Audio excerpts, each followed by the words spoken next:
Hello, sober army. How are you? This is Craig Beck from stopdrinkingexpert.com and the author of Alcohol Lied to Me, a book that has helped hundreds of thousands of people to get quit and stay quit. If you want it, it's free at the website, stopdrinkingexpert.com.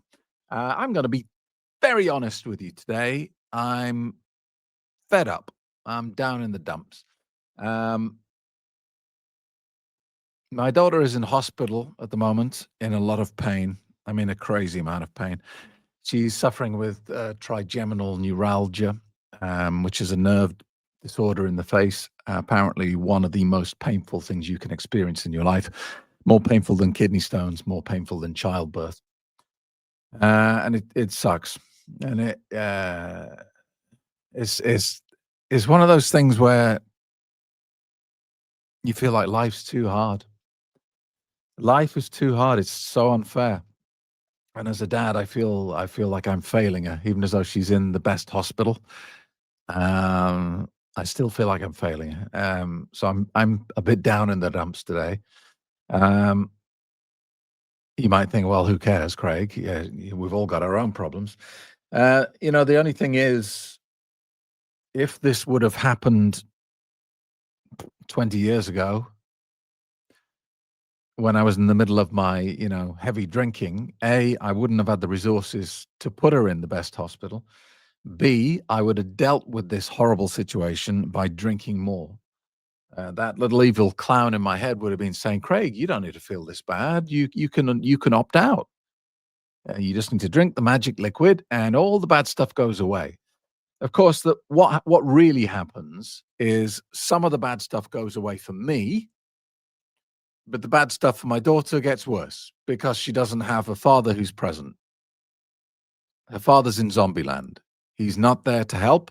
He's not there to suffer alongside her and be there to comfort her. He's somewhere else.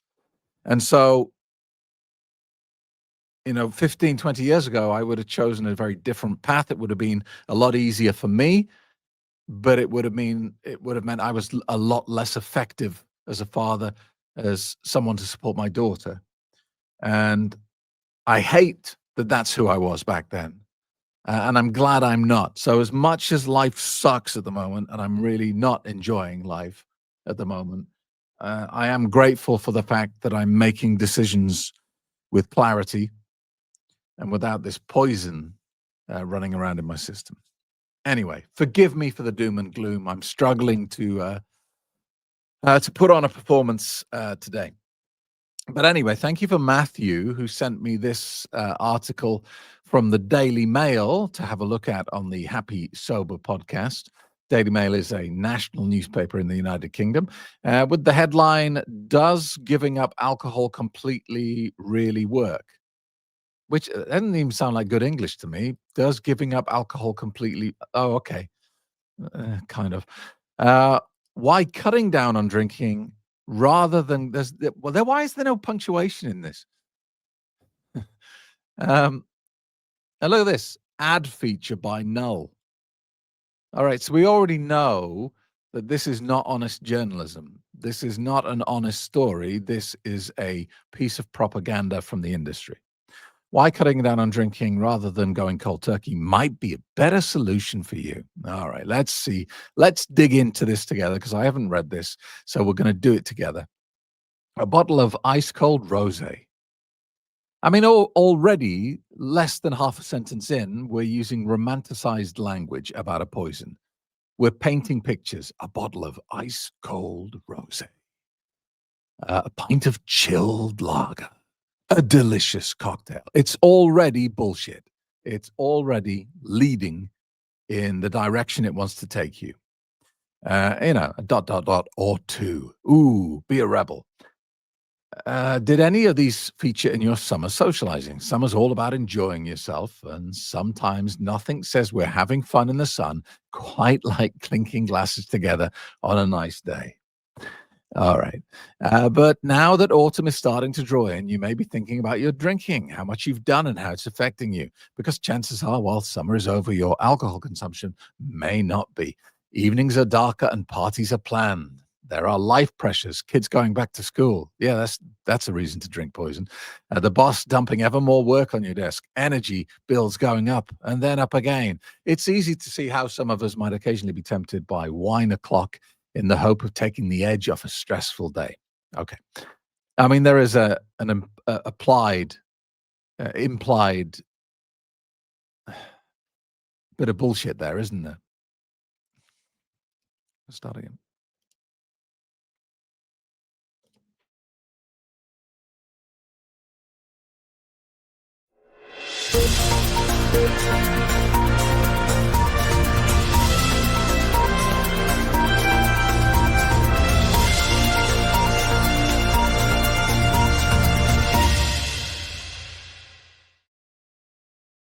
Hello, freedom fighters. How are you? This is Craig Beck, aka the Stop Drinking Expert, and the author of a book that has helped hundreds of thousands of people to quit drinking.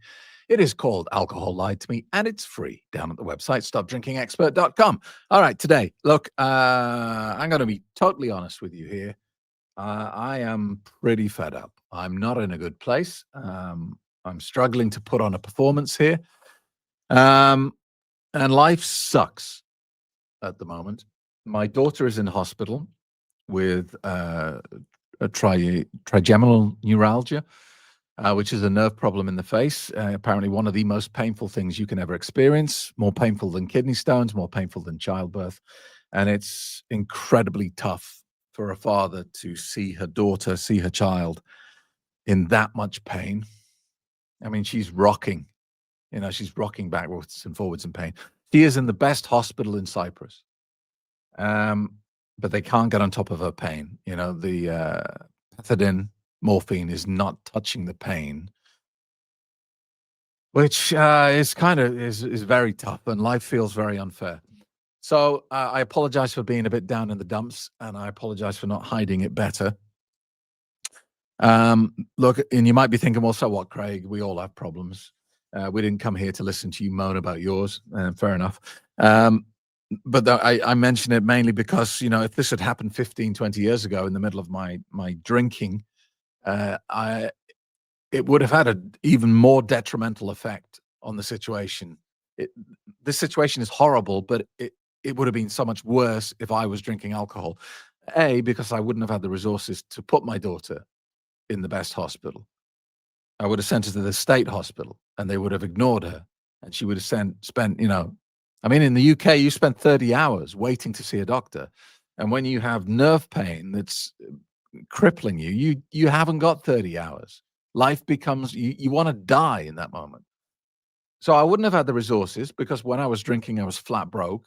I was in heavily in debt. But B, also in this stressful situation, what would I have done? I would have drank more alcohol because that's what the clown would have told me. The clown would have said, "Hey, Craig, you feel awful. You don't need to feel like this. Drink the magic liquid and this goes away. You can opt out of this terrible feeling." And I would have believed it and I would have done it. And the situation would initially have got better for me because I would have been anesthetized. I would be slightly less aware of what was going on. Would that help my daughter in any way? No. It would mean that she had a father that was not present, was not making rational decisions on her behalf, was not advocating on her behalf, was not talking to the doctors on her behalf. I would be elsewhere. I would be in a zombified state, and I would not be able to drive to the hospital to see her because I would get a DUI. So everything, as bad as this situation is, it would be worse if alcohol was in my life. And if you're a parent, uh, I hope that hits home because there will come a point when your kids really need you. Not just 10% of you, not 50%, all of you. And alcohol will make that impossible. So if you're a parent and you are currently drinking to a problematic level, I encourage you to take this as a heads up and take action. All right? Okay. I'm going to try and cheer up a little bit. Otherwise, I'm just going to depress everyone. I want to say thank you to Matthew for sharing this news story with me from the Daily Mail newspaper in the United Kingdom. Okay. I've not read this, but I already know it's going to be horseshit. And how do I know it's going to be? Well, A, because it's in the mainstream media, and B, because it tells me in the headline that this is nonsense. Look here. Look at this. This looks like a news story, doesn't it? Yeah? But then if you read the byline, it's an ad feature by null. What does null mean? Nobody? So, and look where it turns up. It's under the news tab, all right? So you with unless you're actively looking for the evidence, you would assume that this is a news story. They've put it under news. Here in grayed out letters, they put advertisement. Why gray it out? Okay. And also it's deliberately confusing here because it says advertisement and then there is an ad here. So I'm sure that's by design. So you look at that and go, oh, there's an advertisement here. Oh, there it is. Now on to the news story, which isn't a news story. Um, Look at the headline here. Does giving up alcohol completely really work? Why cutting down on drinking rather than going cold turkey might be a better solution for you. Where's the punctuation in this? This is a newspaper. Why is it written by a 5-year-old who's just learned to write? All right, look, I've not read this. To I want us to read it together. A bottle of ice cold rosé. I mean, we're less than half a sentence into this story, and we already see the flowery, romanticized language. A bottle of ice cold rosé, not a bottle of poisonous rosé colored filth. Ice cold rosé or a pint of chilled lager, a delicious cocktail. Dot dot dot. Oh, hey, two, because one glass of poison is never enough. Did any of these feature in your summer socializing? Summer's all about enjoying yourself, and sometimes nothing says we're having fun in the sun quite like clinking glasses on a nice day. How lovely. Um, then we have a stock image of people drinking together and having a great old time. But now that autumn is starting to draw in, you may be thinking about your drinking and how much you've done and how it's affecting you. Because chances are, while summer is over, your alcohol consumption may not be. Evenings are darker, parties are being planned, and there's life's pressures. The kids going back to school. Isn't that the removal of pressure rather than the addition of pressure? And anyway, it's a terrible reason to drink poison. The boss dumping ever more work on your desk. We call that a generalization because that's not true for everybody. Energy bills going up, again, another generalization, and then up again. It's easy to see how some of us might occasionally be tempted by wine o'clock in the hope of taking the edge off a stressful day. And here we have a pretty girl who's blatantly not stressed, super chilled out. All right. Is abstinence the answer? Here's where we get to the fun. When we're worried about how much we're drinking, most people's solution is to go cold turkey. We're often encouraged to, with popular movements challenging us not to touch a drop for a month at a time. But is that the best way? After all, extreme approaches don't often work forever. They can be really hard to sustain in the long run. So the message here is it's hard, so don't bother trying. And some of us who participate in these challenges can reach the end of the month feeling like a failure. Don't start, you might fail. Either because we've fallen off the wagon or because we're really looking forward to a drink the minute the challenge is over. And that's no good for anyone, whether you just think you need to cut down or you're worried you've got a serious problem. Surely there's a better way, something more moderate, because moderation is the key. After all, not drinking can sometimes mean not going out for fear of either caving in or sitting in a pub with friends who seem to be having way more fun than you. And there's the occasional niggling worry. If I stay teetotal, will they still want to go out with me? Surely moderation is the key, enjoying just a few drinks every night without needing to be the last one thrown out of the pub every night. I'm dying to see where the sales angle comes in on this. There are huge pluses. No hangovers, no worries about embarrassing yourself, blah, blah, blah. Less is more. Well, there is a way, a program that can make better choices without overhauling your life. Null. Oh, okay. It's a company. What a terrible name. Null aims to help people reduce their alcohol intake. The goal is control, not restriction. The goal is eat your cake and have it as well. And Null is a discreet, private, and tailored to your goals. Rather than forcing you to completely give up booze, it addresses the reasons you drink so you can cut down and enjoy the fact that less is more and reducing your intake. Created and led by experts, Null is an online resource containing practical tools and progress tracking, along with live group sessions or one-to-one coaching. And then we have a testimonial from an actress, apparently. Null. Let's have a look at Null.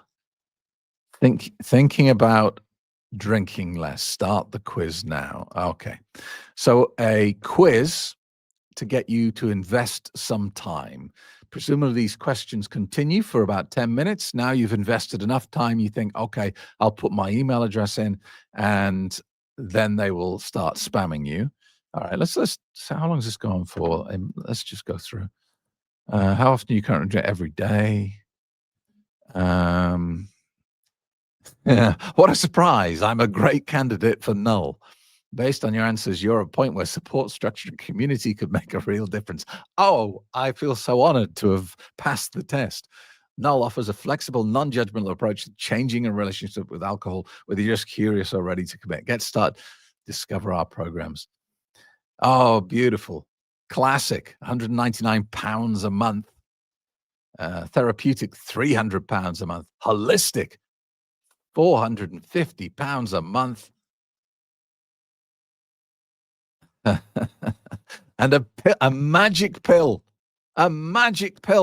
that changes everything. And it's the Sinclair method, which is naltrexone, which is an opioid blocker, which I tried, actually. I tried it, and the side effects were horrendous. The side effects of naltrexone for me were worse than the worst hangover. And it's very hard to have the discipline to take a tablet that's going to make you feel terrible. Okay. Well, anyway, look, I don't know anything about Null. I do know that advertising on the principle of cutting down rather than stopping is just selling people what they want to hear. It is not telling the truth. Because the truth is this: if you are addicted to alcohol, cutting down is not an option. It doesn't make any sense. There is nothing about that approach that makes sense. A, it implies that you have a choice over how much you drink. You do not. You have one choice. You have the choice of whether you drink or not. That first drink is the only choice you get. Every other drink after that first one will not be decided by you, will be decided by the drug. Because the first thing alcohol does when it gets into your system is interfere with your sound reasoning systems in your brain and takes away your control. So it's not like you can be a good boy or a good girl and just have one drink, and then that's not a problem. The first drink will lead to the second, and the second will lead to the third, and that loop will continue as long as you stay conscious. If you have a problem with alcohol, that is how it's going to go. And look, if I came on here and said, I've got a great new plan, a great new coaching program where you don't have to stop drinking, I'm going to teach you how to control your drinking, I would be lying to your face. I would be attempting to take your money with a big fat lie. I would benefit, you would not. And that is why I do not have a coaching program that offers a reduction in drinking, because I would not be telling you the truth. I'd be lying to you. And that is not the sort of relationship you want to have. Now, the other thing that isn't logical about that moderation approach is this is a highly addictive substance that destroys lives and kills you significantly earlier than you should have died. You know, if you're a heavy drinker, you can take 10 to 15 years off your lifespan easily. It is a massive risk factor for 7 major cancers. So if there's any hint of cancer in your family and you drink to a problematic level, you're basically saying, please give me cancer.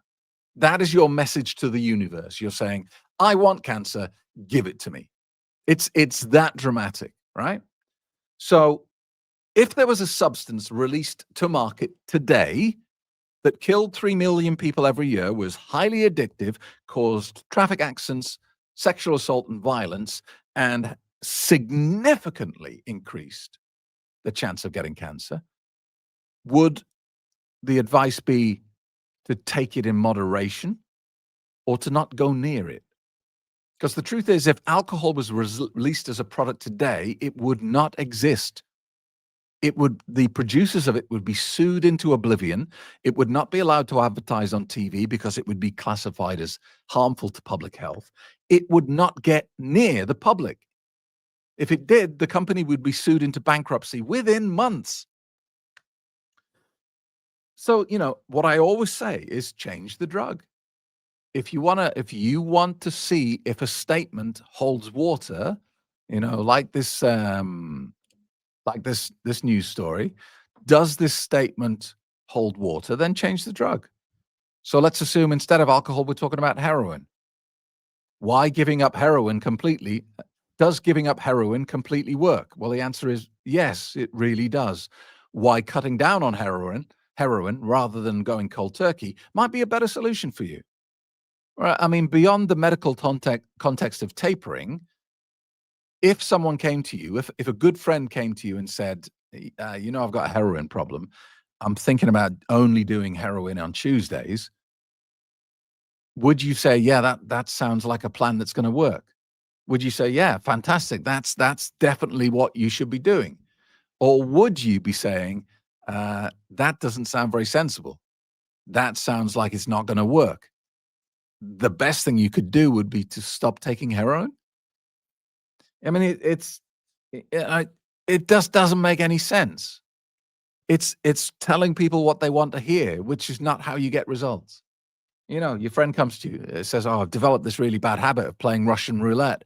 Putting a bullet in the gun and spinning the chamber and firing it in my head. I'm scared I'm going to die one day, so I'm only going to do it on Tuesdays." Would you say, "Great, you nailed it. You got the solution there, buddy. Fantastic. Yeah, play Russian roulette only on Tuesdays." It doesn't make sense. And if you think I'm being overly dramatic because putting a gun to your head and pulling the trigger could kill you, 3 million people every year are killed by alcohol. This is not a harmless social pleasantry. This is a drug that wants you dead, has a plan for your death, and is patient enough to sit there and watch you do it slowly. So thank you to Matthew for sharing that news article that isn't an article, that isn't news, that isn't truthful. It is what it is. It's an ad designed to take money from you and give you no results. That's just my opinion. But I think I'm right on this, and the people trying to take your money are wrong. Thanks a lot.